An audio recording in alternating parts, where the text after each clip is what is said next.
In this video, we will be talking about the context of the book of Genesis, as well as defining some terms and types of criticisms that will be helpful in discussing Genesis and other books in the Hebrew Bible.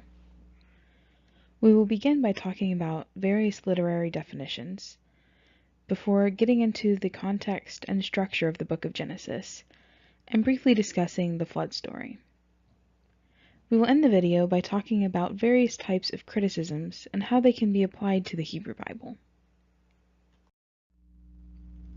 One of the first terms that we should define is myth.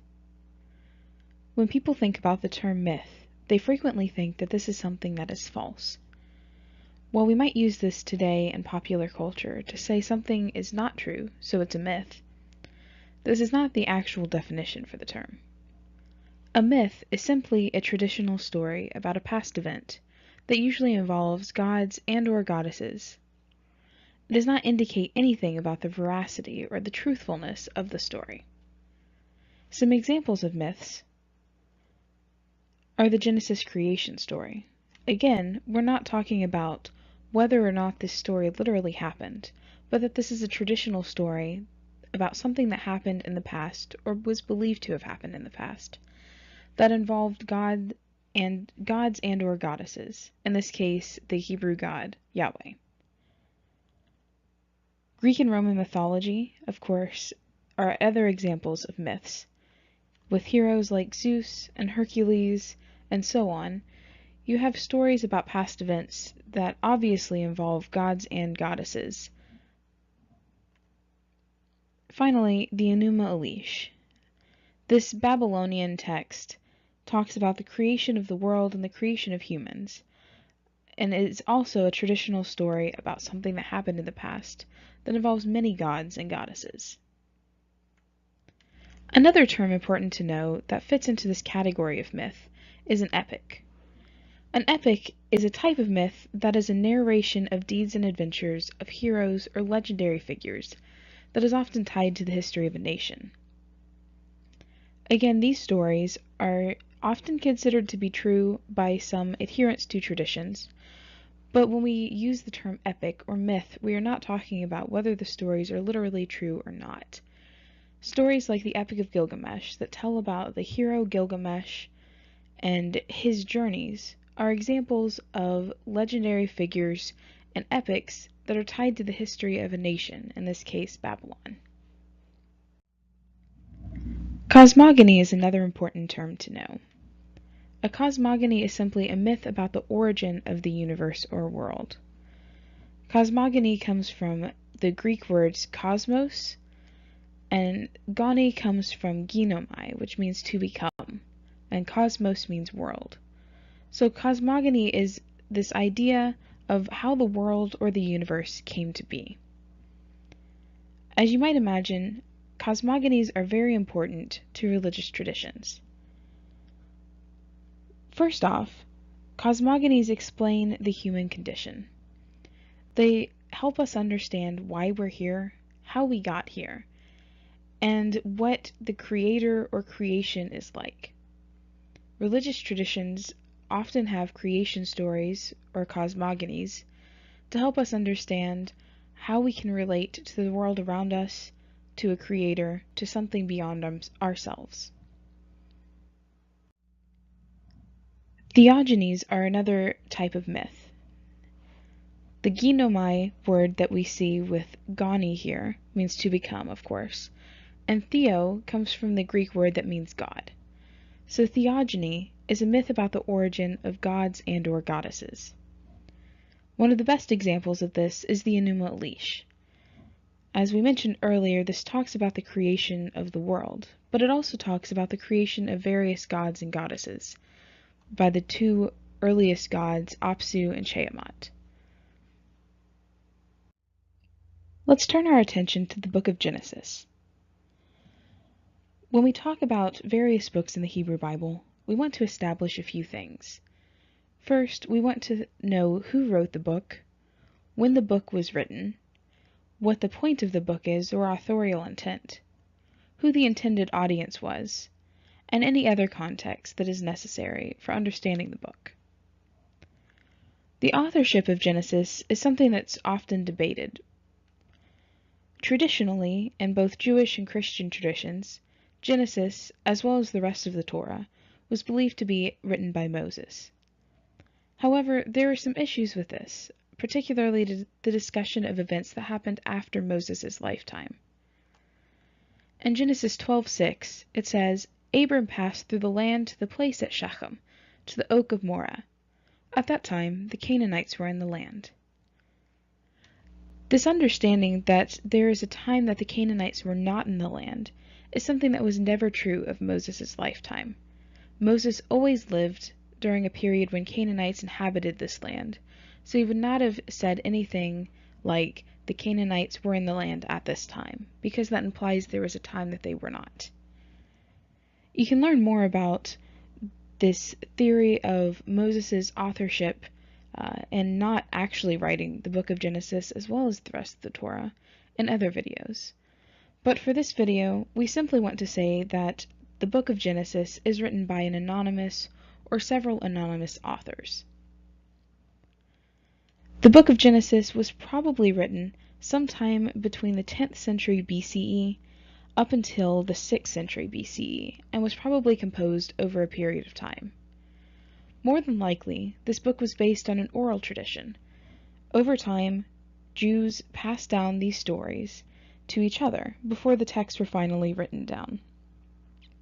Some parts were written and compiled soon after the establishment of the monarchy, which began around the 10th century BCE, while other parts were not written until the diaspora, which was in 586 BCE.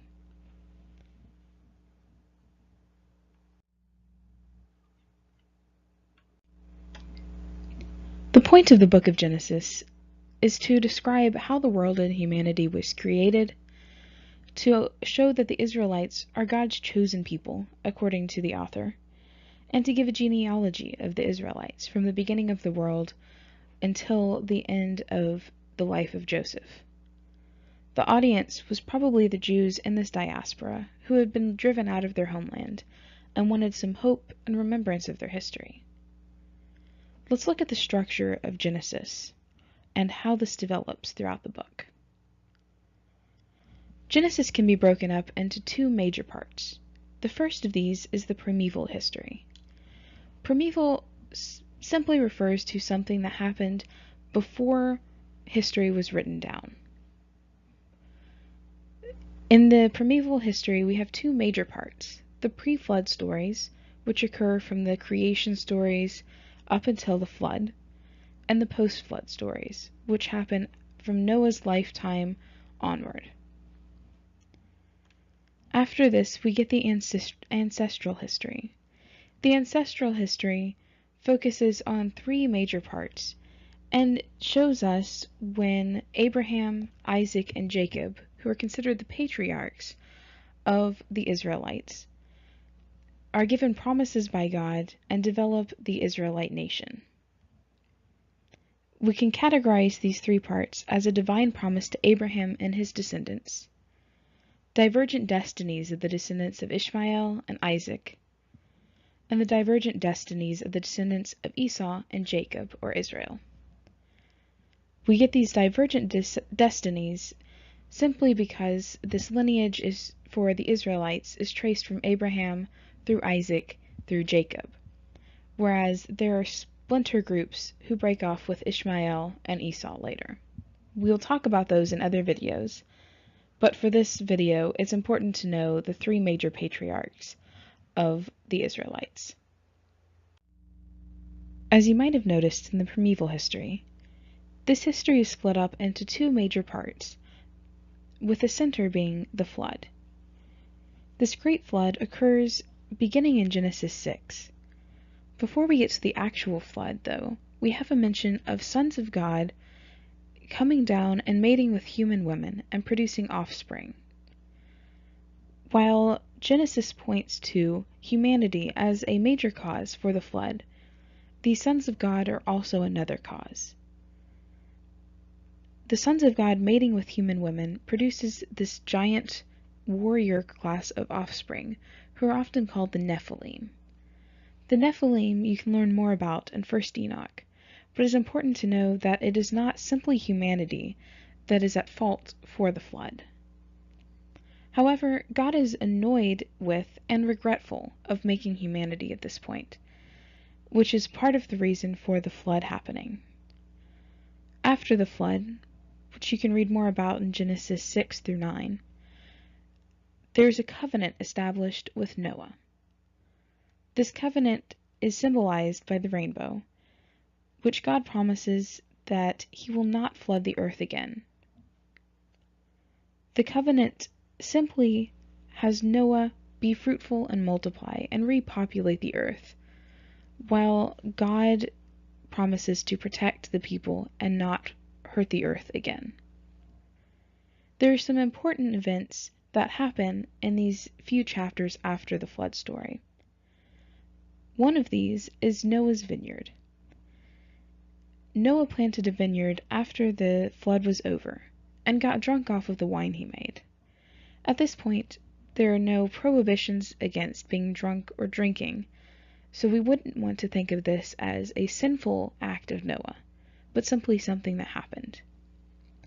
However, Noah gets drunk off of this wine and essentially passes out in his tent.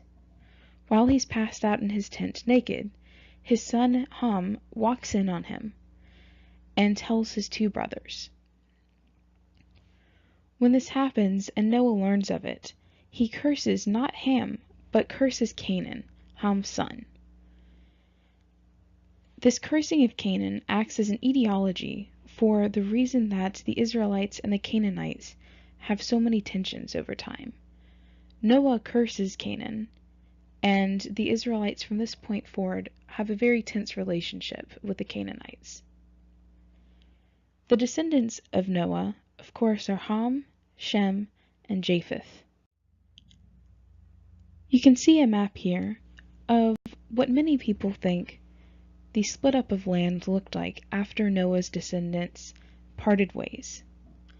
Ham, of course, takes this area in Egypt. Shem takes the Sinai Peninsula, and Japheth takes the northern area.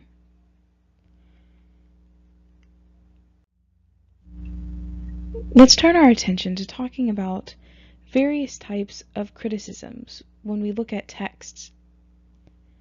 The first type of criticism we want to talk about is source criticism. Source criticism can be defined as a study of the various sources used in compiling a text, and the themes and distinguishing factors of each source. In the next video in this series, we will talk about the documentary hypothesis, which is a type of source criticism. But at this point, we want to understand simply that source criticism understands that there can be various sources and manuscripts that have been put together to compile one text, and that they might have different themes and some factors that can distinguish them. Another type of criticism is textual criticism. Textual criticism is slightly different from source criticism. Instead of looking at different sources that are used in compiling a text, textual criticism focuses on the study of various manuscripts of a document, and seeks to find the original manuscript, remove scribal errors, and determine the authenticity of the document. A couple important terms here are document and manuscript. A document is like an original of a text. This would be if you wrote down the story of your life. That one document is the original, so we refer to it as a document. If you put that story of your life in a copy machine and printed out 5 different copies, or perhaps had a friend transcribe them onto other notebook paper, these copies would be manuscripts. Manuscripts can sometimes have scribal errors. If your friend is copying this document, they might make some changes, perhaps intentionally or accidentally, like misspelling a word, or leaving words out, or adding extra words. A third type of criticism is historical criticism. Historical criticism is a study of a text to determine its origins, its situation in history, and to discover information about the author and culture of the text. We can understand historical criticism as context. When we talk about historical criticism, we are talking about what we know about the historical situation of this text. What do we know about the person who wrote it? What do we know about the person's culture? When was this written? What is its situation in history? What kind of important events could have impacted the author when they wrote this text? Context is something that you might find in textbooks and other secondary sources. It's very useful for talking about literary criticism, as it's one of the 5 components that we will see here. Literary criticism has a much broader definition, but a simple definition that can be worked with easily when talking about the Hebrew Bible is that literary criticism is a study of a text that looks at the literary structure and cultural context of a text and seeks to determine the authorship, composition date, intended audience, authorial intent, and context of the text. These questions that we asked earlier in the video about the context of Genesis are things that are answered with literary criticism. Essentially, the questions we ask are: who wrote this text? When was it written? Who is it written to? Why was it written? And what is the context or history that's going on behind this text? These 5 steps are important to keep in mind as we move forward with discussing the Hebrew Bible. Now that we have arrived at the end of this video, you should be able to define terms like myth, epic, cosmogony, and theogony, explain the context of the book of Genesis, particularly in terms of authorship, explain the structure of the book of Genesis, recap the events that occurred directly after the flood in the book of Genesis, and define and explain the 4 types of criticisms we talked about: source, textual, historical, and literary criticisms.